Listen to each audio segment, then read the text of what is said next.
1. Hai guys. Perkenalkan, nama aku Anggun Kurnia.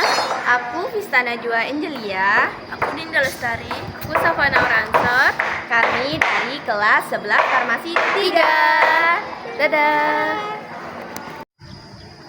Hari ini kami akan melakukan wawancara salah satu guru BK Di SMK Negeri 5 Pangkal Pinang. Selamat menyaksikan.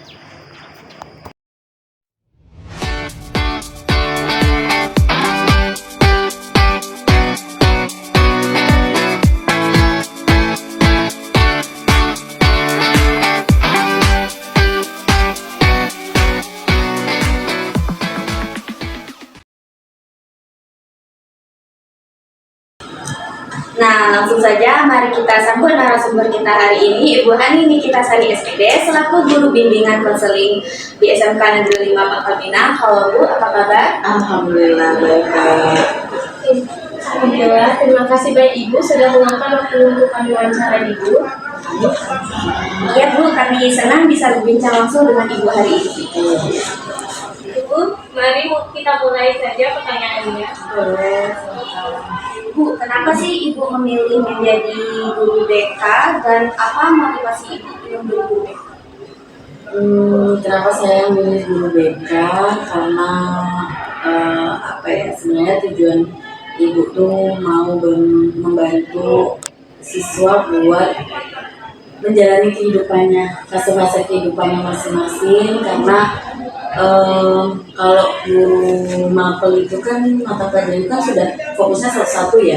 Cuma kalau ibu lebih suka ngulik atau ngobrol sama siswa supaya tahu ya gimana kendala dia belajar atau apa yang jadi kendala dia sekolah gitu sih. Ibu kami ingin tahu apa saja jenis permasalahan yang sering dialami oleh siswa-siswi di SMK Negeri 5 Pangkal Pinang.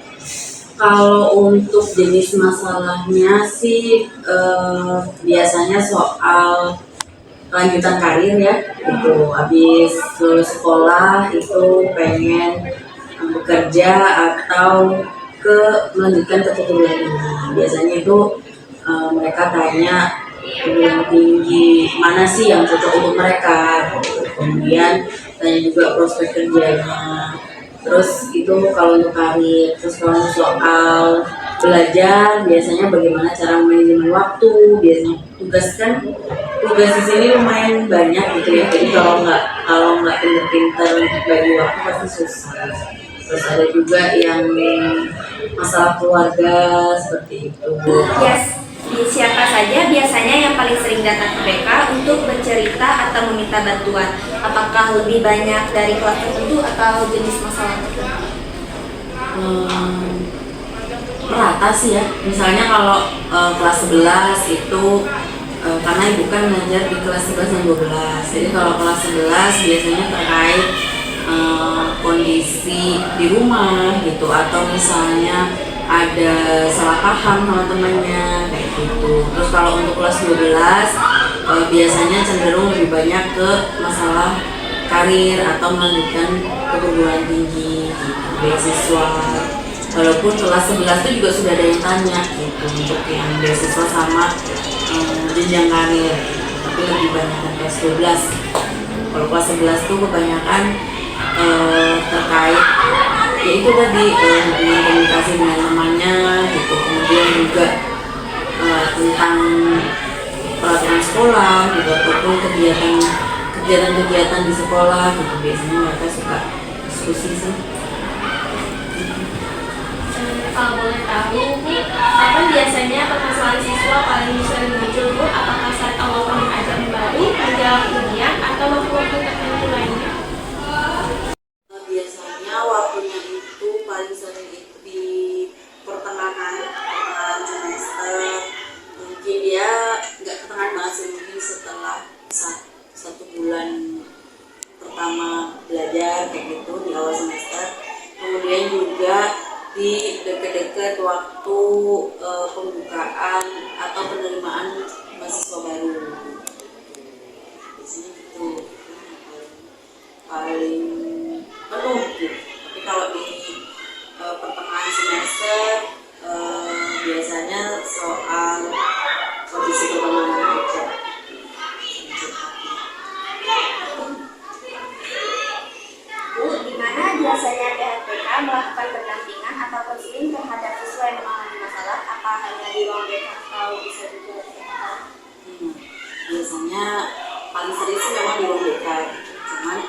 kalau sedang ada kegiatan di ruang BK, misalnya sedang ada manggil orang tua kayak gitu kan, atau misalnya ada diskusi kelompok di sini, biasanya kalau yang butuh konseling individu atau ngomong berdua aja, biasanya ibu suka pinjem ruang lab gitu yang sedang dipakai, atau misalnya bisa pernah juga di UKS gitu kalau memang sedang tidak ada pasien.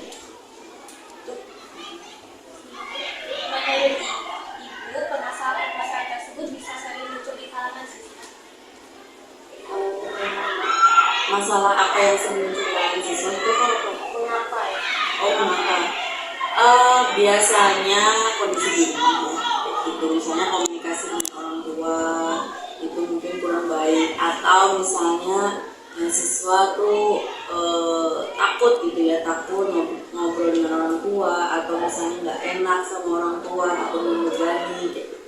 Jadi pada dasarnya ujung dari setiap kendala atau permasalahan yang dihadapi siswa di sini itu bermuaranya ke rumah.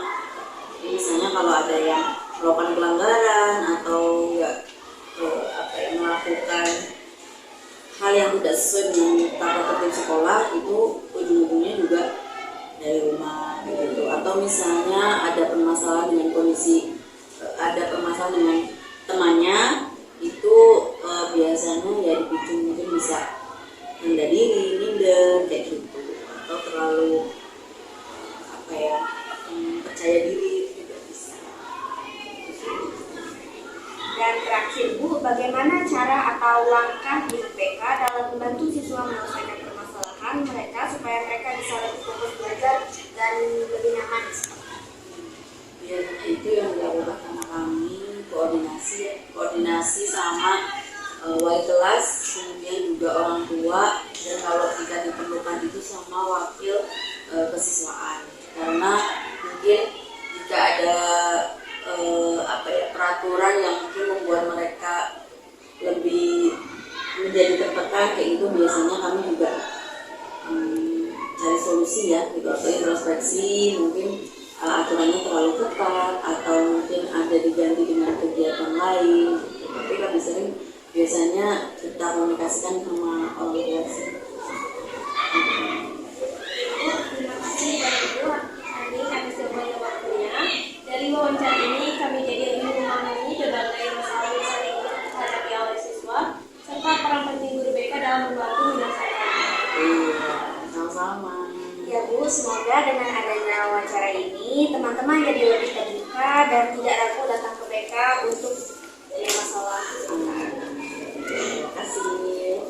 Semoga Ibu juga diberi kesehatan dan dimudahkan urusannya. Amin. Sekali lagi terima kasih banyak Ibu. Iya. Banyak ya Ibu. Oke. Wah, ternyata Ibu Haning ini sangat berperan penting bagi siswa dan siswi SMK Negeri 5 Pangkal. Dari hasil wawancara tadi, dapat kami simpulkan bahwa Ibu Haning ini memiliki rasa peduli yang tinggi terhadap para siswa-siswi, serta selalu menjaga privasi dan kenyamanan mereka saat menghadapi masalah. Beliau juga berusaha menjadi tempat curhat yang aman dan memiliki solusi yang terbaik untuk siswa-siswi, ya, supaya siswa-siswi dapat berkembang yang lebih baik dan disiplin bertanggung jawab. Dadah, terima kasih. Sudah wawancara kami tadi guys. Kami akhiri. Wassalamualaikum Waalaikumsalam.